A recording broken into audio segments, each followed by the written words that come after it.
श्रीमन्नारायण नारायण हरि हरि ओम। श्रीमन्नारायण नारायण हरि हरि ओम। श्रीमन्नारायण नारायण हरि हरि ओम। श्रीमन्नारायण नारायण हरि हरि ओम। श्रीमन्नारायण नारायण हरि हरि ओम। श्रीमन्नारायण नारायण हरि हरि ओम। इस प्रकार से पुरंजन की जवानी बीत गई। भोगते भोगते उसके यहाँ 1100 पुत्रों का जन्म हुआ और 10 कन्याओं का जन्म हुआ। तब जो है नहीं, पांचाल देश के राजा पुरंजन के यहाँ अपने पुत्रों का विवाह किया कि यहाँ से 100 पुत्रों का जन्म हुआ। इस तरह से पूरा पांचाल देश परिवार से भर गया। उसी समय चंडबेग नामक ताकतवर राजा, जो 360 सैनिकों को साथ लेकर के पुरंजन के नगर को लूटने के लिए आतंक मचाया। 360 गंधर्वों के साथ उसकी पत्नियां भी थी। यानी जब 360 720 को अटकाने के लिए, पुरंजर की रक्षा के लिए एक नाग जिसका 5 फन था, वो नगर की रक्षा करता था। उनको रोकने के लिए नाग अकेला 100 वर्ष तक लड़ाई करता रहा।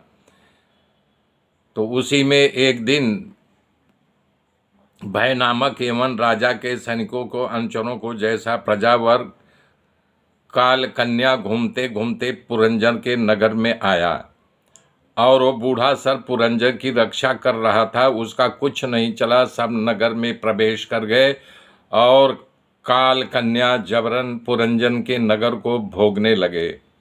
100 वर्ष तक लड़ते रहे। वो यवनों का राज दे करके वहीं बैठे थे। वो सब नगर में घुस आए और नगर की दीवारों को तोड़ फोड़ करने लगे। नगर का सब ऐश्वर्य लूट लिया। धीरे धीरे राजा पुरंजन चिंतित हो गए। इसे ये छूटने का जो उपाय करने लगे, उनको कोई उपाय नहीं मिला।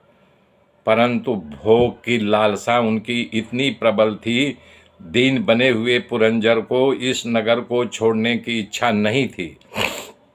जिस नगर में वो रह रहे थे उनको छोड़ने की इच्छा नहीं हो रही थी।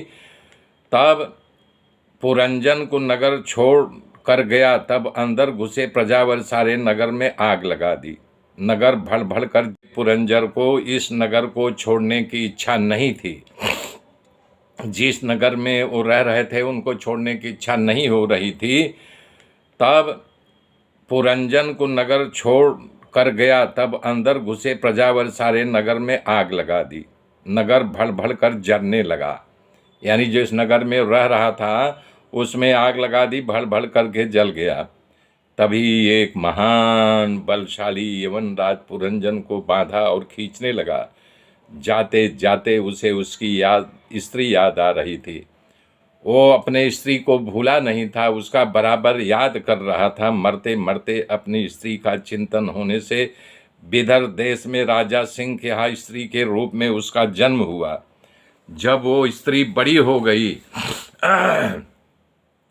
तब उसको पांचाल के राजा पंचध्वज के साथ विवाह। तो मलय ध्वज को सेवा करने लगी। एक दिन अचानक उसका पति मर गया।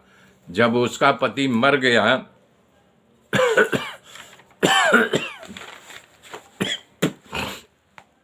तो पांड्य राजा की पत्नी शोक करने के जोर जोर से रोने लगी। तब उसका पति का जो चिता में जल करके राख हो गया था, उसी आग में से जल मर जाने की इच्छा हुई। तब उसका पुराना मित्र वहां आया और उस स्त्री से कहने लगा कि तुम क्यों रो रही हो? तुम कौन हो? किसकी पुत्री हो? और इस चिता पर जो सोया है तुम्हारा कौन है? तो मुझे पहचान रही हो? हम दोनों मित्र हैं, हम दोनों मान सरोवर के हंस हैं। पर हे मित्र, तुमको भोग भोगने की इच्छा हुई, तुम पृथ्वी पे आ गए और अनेकों भोग भोगने के बाद दुख ही दुख मिला। ये पुरंजन की पूरी कथा लंबी है, परंतु ये आध्यात्म की कथा है। पुरंजन मतलब जीव। उसका मित्र अभिज्ञान यानी ईश्वर नव दरवाजा वाला नगर यानी मानव के देह में आया। नगर में 5 बगीचा जो था, शब्द स्पर्श रूप रस गंध, मानव देह का रक्षण मतलब प्राण।